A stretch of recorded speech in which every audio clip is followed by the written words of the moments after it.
Bonsoir à tous et bienvenue. Ouvrons ce flash dans la région du Sud Komoué. La route précède le développement, dit-on. Ce dicton risque de ne pas être fondé à partir du village d'Alakro dans la sous-préfecture de Noé.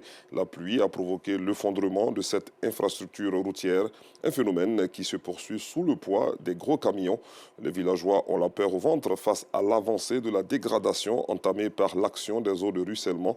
Nos reporters Théodore Zouzou, Gilles Tonien, Mian Paterne et Seydou Ouattara ont bravé de nombreux obstacles pour nous faire découvrir ce danger et amener les autorités compétentes à y remédier dans un bref délai.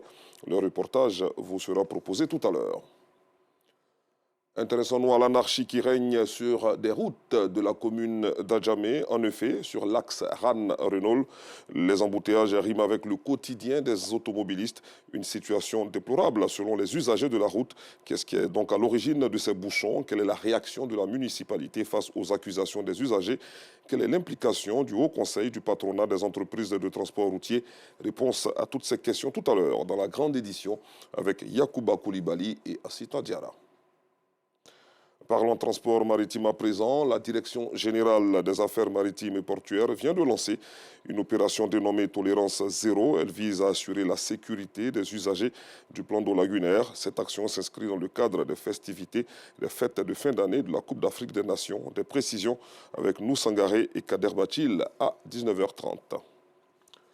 Nous prenons à présent la direction de la commune de Port-Boué où le centre commercial de l'abattoir est l'un des points réputés pour la viande de choukouya ou la rôtisserie à l'ivoirienne. Les week-ends, les visiteurs viennent de partout pour se recréer dans cet espace gastronomique. Les braiseurs installés dans ce centre proposent aux visiteurs une diversité de viandes rôties.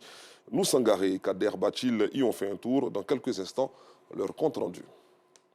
Hors de chez nous, une délégation de l'Organisation internationale de la francophonie est arrivée en RDC pour mener un audit du budget opérationnel des Jeux de Kinshasa.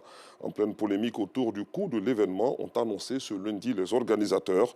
Cette mission, qui va durer 5 jours, était prévue de longue date et n'a pas été déclenchée par cette polémique qui a éclaté le week-end dernier, souligne le service de communication du Comité national d'organisation des 9e Jeux de la francophonie qui se sont tenus du 28 juillet au 6 août dernier.